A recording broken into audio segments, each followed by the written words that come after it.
आज नतीजों पर और ग्रोथ आउटलुक पर बात करने के लिए हमारे साथ जुड़ी है डिक्सन टेक्नोलॉजीज। उनके तीसरी तिमाही के नतीजे आ चुके हैं और इसके अलावा बिजनेस आउटलुक पर बातचीत करने के लिए हमारे साथ हैं कंपनी के ग्रुप सीएफओ सौरभ गुप्ता जी।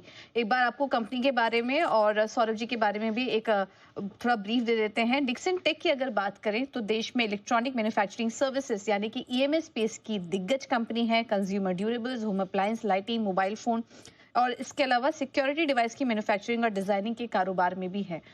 आज हमारे साथ कंपनी पर और उनके ग्रोथ आउटलुक पर बातचीत करने के लिए कंपनी के ग्रुप सीएफओ सौरभ गुप्ता जी भी हैं, जो कि एक चार्टर्ड अकाउंटेंट हैं, कंपनी सेक्रेटरी हैं, एमडीआई गुरुग्राम से एमबीए किया, फाइनेंस और स्ट्रैटेजी प्लानिंग में 15 साल से ज्यादा का अनुभव भी इनको है। सौरभ जी, बहुत बहुत धन्यवाद आपका आज हम अपना समय हमें देने के लिए।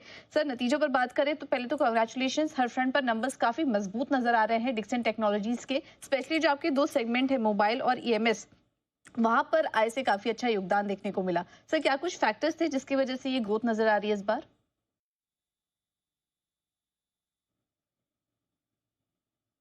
सर, अपना माइक अनम्यूट। तो बहुत-बहुत धन्यवाद मैडम। जी।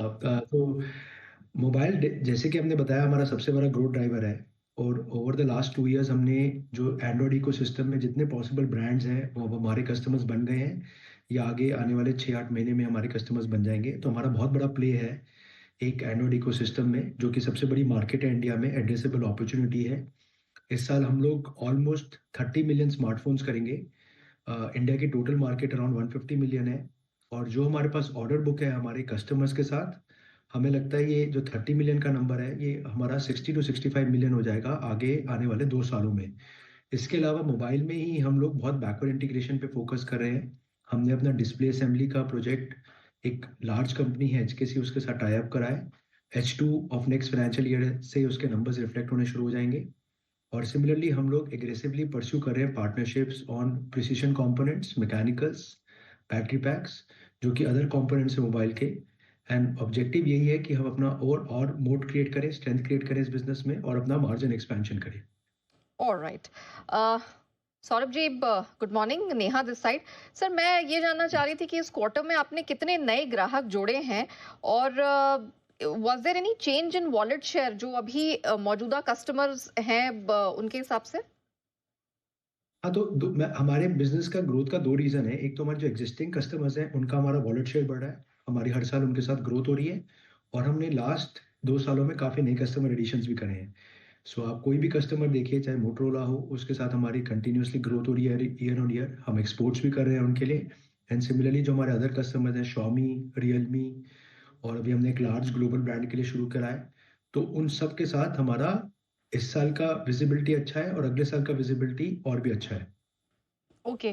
सर, आपका एक सेगमेंट जो है कंज्यूमर इलेक्ट्रॉनिक्स, उसके बारे में कुछ बताइए, क्योंकि बाकी सारे सेगमेंट में तो हमने देखा वहाँ पे अच्छी ग्रोथ नजर आई, स्पेशली मोबाइल और ईएमएस के बारे में आपने बताया, लेकिन जो कंज्यूमर इलेक्ट्रॉनिक्स में हमने देखा कि इस बार 32% की गिरावट नजर आई है वाई ओ वाई बेसिस पर उनके रेवेन्यू में। उसकी क्या वजह थी सर?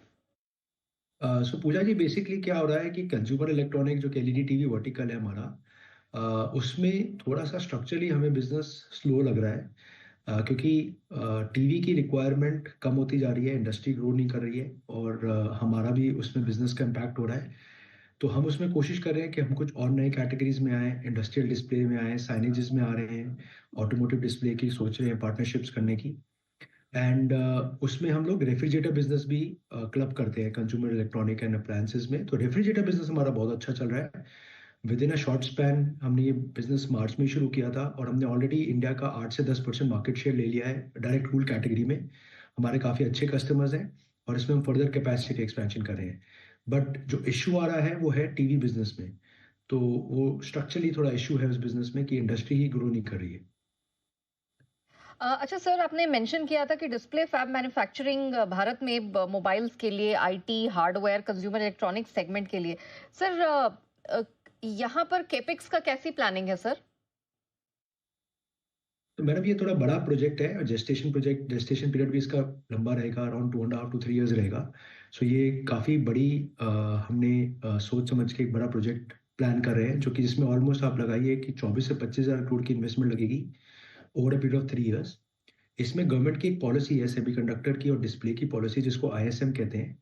उसमें गवर्नमेंट, जो सेंट्रल गवर्नमेंट उसमें ऑलमोस्ट 50% सब्सिडाइज करती है और स्टेट गवर्नमेंट जिस जिस जिस स्टेट में आप लगाएंगे उसमें 20% सब्सिडाइज करती है। तो हम उसकी वेट कर रहे हैं कि ISM 2 गवर्नमेंट लेके आए। जब गवर्नमेंट उस पॉलिसी को अनाउंस करेगी, हम गाइडलाइंस की वेट करेंगे, उसके बाद हम इस वाले प्रोजेक्ट को एग्जीक्यूट करना शुरू करेंगे। तो हमारी जो इसमें इन्वेस्टमेंट आएगी वो broadly around 600 to 700 million dollars के आसपास आ सकती है। हमने जो टेक्नोलॉजी पार्टनर डिस्प्ले असेंबली में साइन किया था HKC, उसी के साथ हम लोग डिस्प्ले फैब लगाएंगे। और ये हमारे लिए बहुत स्ट्रैटेजिक और बहुत इंपॉर्टेंट प्रोजेक्ट इसलिए है क्योंकि हमारा ऑलरेडी एक लार्ज प्ले है LED टीवीज पे, IT हार्डवेयर पे और मोबाइल्स में। हमारे पास लार्ज कस्टमर्स है, लार्ज वॉल्यूम्स है, एंड ये हमारी बिल्कुल प्रोजेक्ट बिल्कुल फिट बैठता है, जो कि हमारा एक डायरेक्शन है कंपोनेंट्स में जाने का और बैकवर्ड इंटीग्रेशन करने का। तो इससे डेफिनेटली हमारी प्रॉफिटेबिलिटी बढ़ेगी, मार्जिन बढ़ेंगे, एक सप्लाई चेन पे कंट्रोल रहेगा, और एक इंडिया में जो ये बेसिकली डिस्प्ले इंपोर्ट होते हैं मेजरली, वो इंडिया में बनने शुरू हो जाएंगे। एक रिपोर्ट्स आ रही हैं, खबरें आ रही हैं कि सरकार PLI 2.0 लाने की भी बातचीत कर रही है, जिसके तहत करीब करीब 40,000 करोड़ का बजट यहाँ पर आवंटित हो सकता है।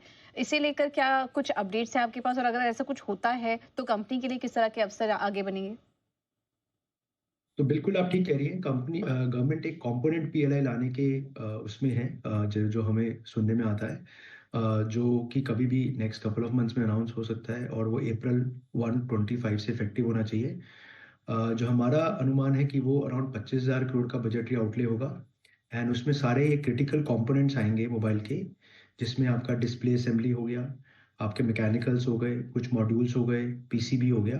तो डेफिनेटली डिस्प्ले असेंबली हमने ऑलरेडी एक पार्टनर के साथ साइन अप किया है, तो हम उसको गवर्नमेंट की कंपोनेंट स्कीम को उसी में लेवरेज करेंगे। और हम लोग और कंपोनेंट्स भी देख रहे हैं, मैकेनिकल्स में पार्टनरशिप एक्सप्लोर कर रहे हैं, कैमरा मॉड्यूल्स में एक्सप्लोर कर रहे हैं। तो डेफिनेटली उससे हमारा फर्दर एक मोट और एक स्ट्रेंथ क्रिएट होगा उस बिजनेस में। ऑलराइट। लेकिन एक और शेयर जिसके नतीजे प्राइमा फेसी अच्छे लगे वो है डिक्सन टेक, क्योंकि ईयर ऑन ईयर बेसिस पर हमने देखा कि मुनाफा और आय दोनों डबल हुए, मार्जिन थोड़े से ढीले, थोड़े सुस्त थे, सपाट थे, और उस चीज की आशंका थी, और यही चीज आज डिक्सन टेक के शेयर पर भारी पड़ रही है। ब्रोकरेजेस का जो थोड़ा सा भरोसा है वो भी शेयर को लेकर हिला हुआ है जा रहे हैं। डिक्सन टेक पर ध्वनि आप एक व्यू दीजिए। आज तो भारी गिरावट है और जेफरीज का मानना है कि 12,000 12,500 रुपए के आसपास ये शेयर गिर सकता है।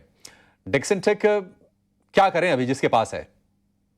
नहीं, डेफिनेटली अभिषेक जी, इसके अंदर गिरावट जो है वो आपको और हावी होती हुई देखने को मिलेगी। इनफैक्ट अगर वीकलीज पे देखें तो वीकलीज पे यहाँ पे स्टॉक ने पहली बार आफ्टर 2023 अपनी 20 वीकली एवरेज को नीचे की तरफ ब्रेक डाउन दिया है। यहाँ से फर्दर गिरावट जो है वो टेक्निकली देखने को मिल रही है, यहाँ पे कंटिन्यू होती हुई लगेगी 13,000 की लेवल्स तक। तो 13,000 13,100 की लेवल्स के पास डिक्सन टेक के अंदर वापस से एक सपोर्ट लेवल कायम होना चाहिए, बट तब तक यहाँ पर एक गिरावट जो है वो हावी होती हुई देखने को मिल सकती है।